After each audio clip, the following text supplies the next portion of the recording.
Right, good morning. I'm going to do something a little bit different. That was lovely. My fourth great grandfather was David Langley. Well, we thought he was David Langley. I couldn't find him anywhere. Turns out he was born in London to a Jewish family in 1812. The Jewish pronunciation of the name is Ottolenghi.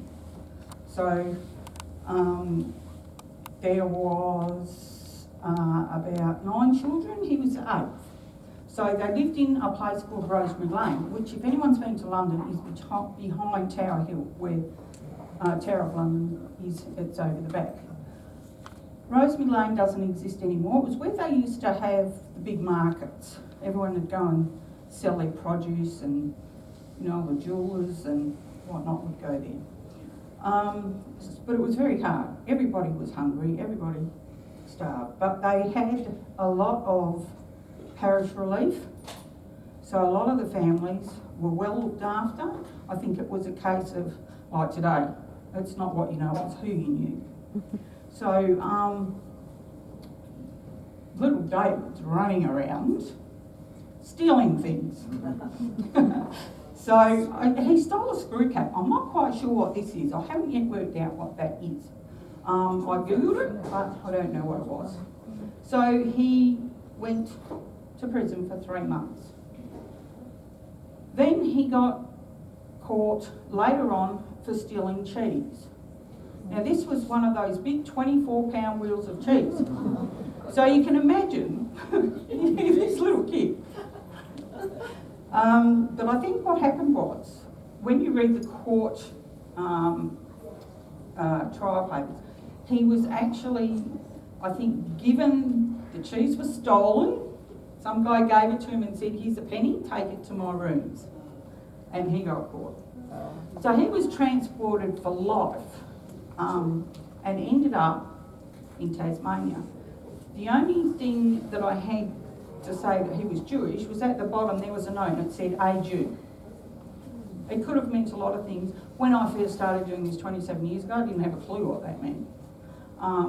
But of course, now we do.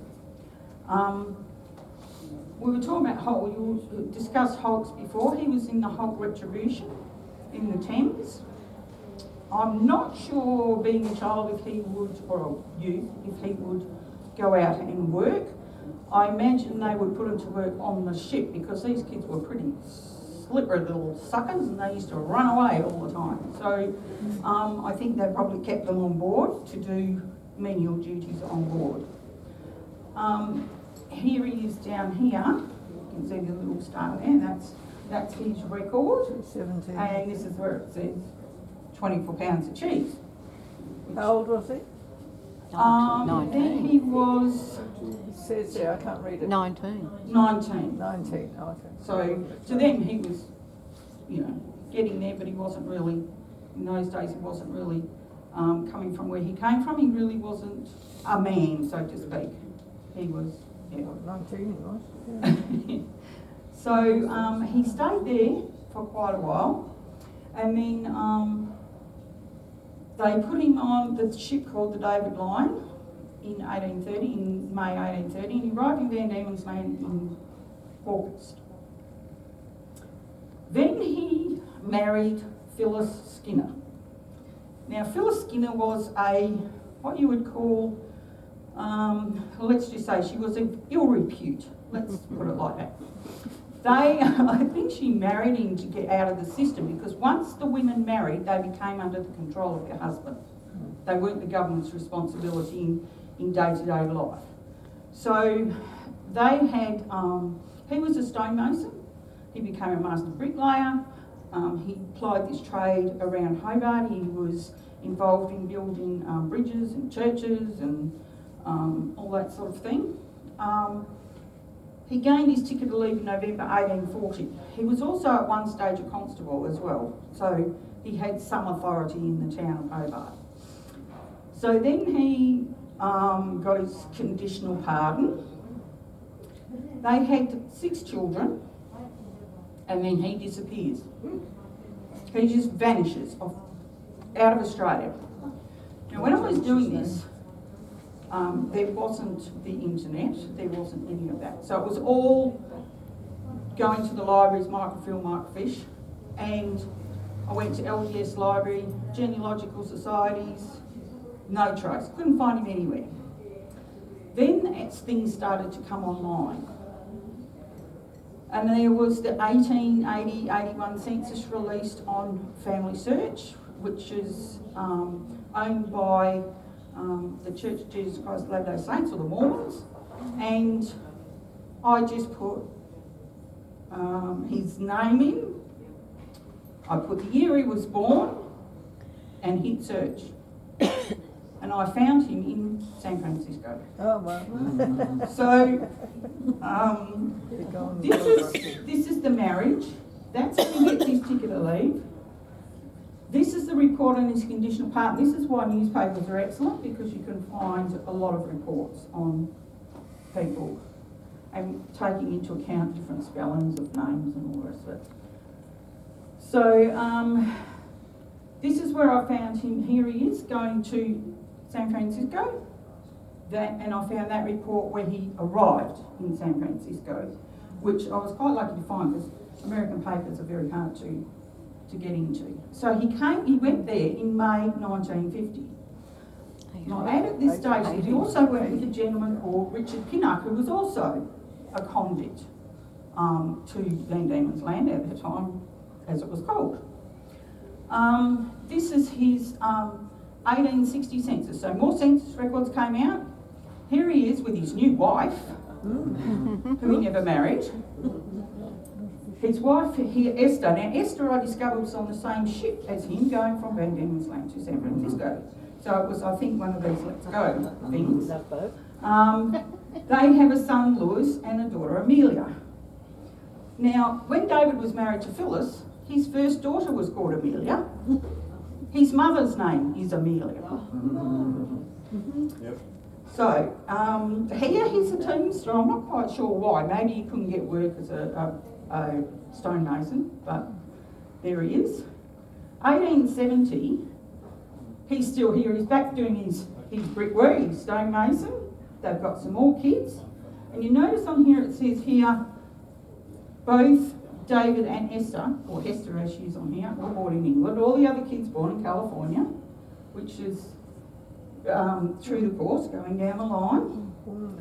This is the one where I actually found him first, with Esther, Louis, Amelia and Celia in 1880 in San Francisco. On here I think he's a general dealer on here, so he probably got there and went, this is what I know, this is what I'll do for now until I find better paid work. So he would go, moving down to Amelia. Now Amelia is not my ancestor. Amelia from his first marriage is my ancestor. So, but to prove that this was my man, I had to find something on it that either had London or Australia, because you can't really connect the two until you can connect places as well. So on this one, there's Amelia. She's married now. She married James Eaton in about 1886 in San Francisco. And here it is, she says her father is born in Australia. So at that point, I knew that this was my family. She had a few children. They've sort of dispersed. I've actually met descendants from this family. I went on a holiday to to Honolulu, and I met people that came out from, they were actually there. It was quite interesting.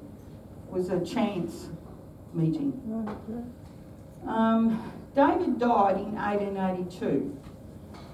He was apparently, reading a lot of newspapers, very well recognised man. He was one of the biggest, he had stores, and one of the biggest dealers in his little pocket in San Francisco. They lived at 12 Louisa Street for the pretty much all of the time he was there. Once he got some money, bought his house, he bought that first house, and that's where he died. His family in Australia, in Tasmania, kind of dispersed. Phyllis, his first wife, married 2 more times, and their first daughter, Amelia, is my great-great-grandmother. She died in, I can't remember what year it was, but she died after marrying a whaler, and he disappears. A lot of people just disappear.